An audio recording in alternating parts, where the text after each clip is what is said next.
तो यहां पर उन्होंने कहा कि व्यक्ति सही गलत का फर्क भूल गया है। ये देखते देखते मैं वृंदावन की ओर गया तो वहां यमुना नदी के तट पर एक देवी स्वरूपा बैठी है, बहुत रो रही है। उसके पास नीचे दो वृद्ध पुरुष लेटे हुए हैं, अचेतन अवस्था में, ऊंची ऊंची सांसें ले रहे हैं। ऊंची ऊंची सांसें यानी सांस लेके थोड़ी बताना है, मतलब क्या होता है ऊंची ऊंची सांसों का। एक अर्थ है अंतिम सांसें, यानी कुछ भी हो सकता है, तो वो वैसी अवस्था में है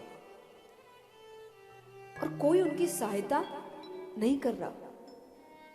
तो सनकादि ऋषियों ने कहा आपने पूछा नहीं वो कौन है? बोले मैंने पूछा।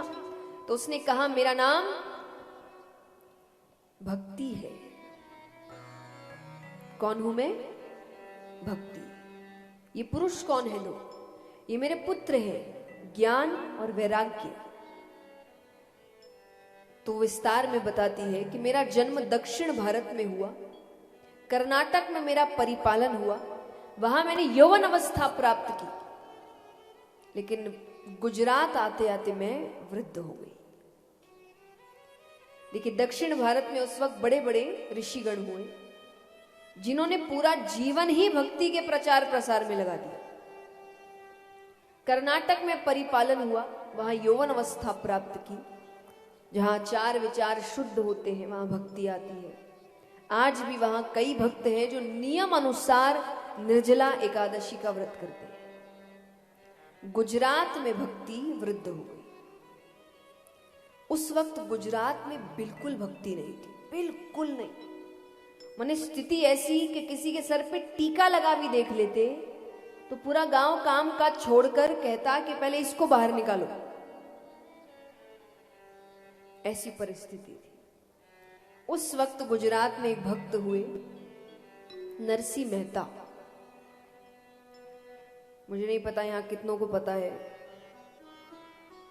नाम तो सुना होगा सबने। भगवान के एक भक्त हुए नरसी मेहता, तो वो गुजरात में ही हुए। तो कहते हैं उनको भी बहुत सताया गया था, पर उन्होंने भक्ति का जो बीज रोपण किया है और उसके बाद जो फसल आई है, तो आज गुजरात भक्ति का मुकुट है। इतनी भक्ति है, पर उस वक्त नहीं थी। तो वो कहे कि वृंदावन आकर मैंने तो अपनी यौवन अवस्था प्राप्त कर ली, पर मेरे जो पुत्र हैं ये अभी तक वृद्ध हैं। तो सनकादि ऋषियों ने कहा आपने उनके लिए कुछ किया नहीं? मैंने किया। मैं कितने वेद उपनिषदों के श्लोक कहता, पर जब तक कहता वो थोड़े चेतन अवस्था में आते, जैसे ही चुप हो जाता वो फिर बेहोश हो जाते। मुझे समझ नहीं आ रहा मैं क्या करूं। तब सनकादि ऋषियों ने कहा आप श्रीमद् भागवत कथा करिए। श्रीमद् भागवत कथा भगवान की लीलाएं हैं, भक्ति है, भगवान से आपको जोड़ती है। देखिए कलयुग में श्रीमद् भागवत का महत्व अलग है। क्यों? क्योंकि ज्ञान ज्यादा सुनते नहीं लोग, और श्रीमद् भागवत में भगवान की लीलाएं हैं। लीलाएं सुनना सब पसंद करते हैं, पर बस तकलीफ यहां है कि सिर्फ सुनते ही हैं। मैं एक बात कहती हूँ कि आज एक बड़ा हल्ला है कि हम राम राज्य लेकर आएंगे। हाँ कि ना? राम राज्य क्या होता है? राम राज्य का अर्थ क्या है बताइए?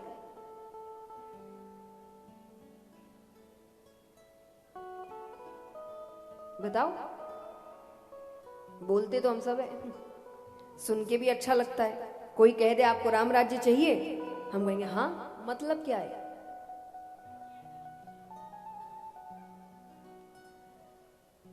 जब हर व्यक्ति श्री राम के जीवन से सीख लेकर अपना जीवन वैसे ही जिए, तब असल में राम राज्य होगा।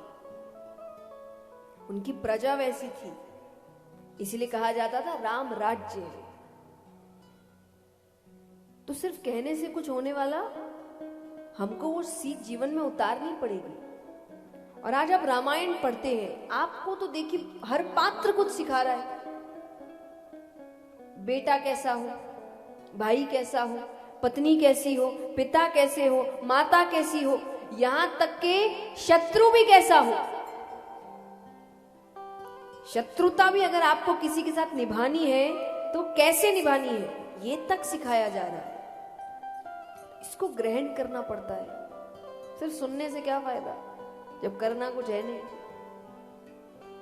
सुन सुन के चले जाते हैं, बाकी भगवान की सीख को जीवन में कोई उतारता, इसलिए बदलाव आ ही नहीं रहा। बदलाव तो उसी दिन आएगा ना जब हम वो सीख जीवन में उतारेंगे। तो असल में हमें मेहनत इस और करनी है कि हम कैसा समय लेकर आए,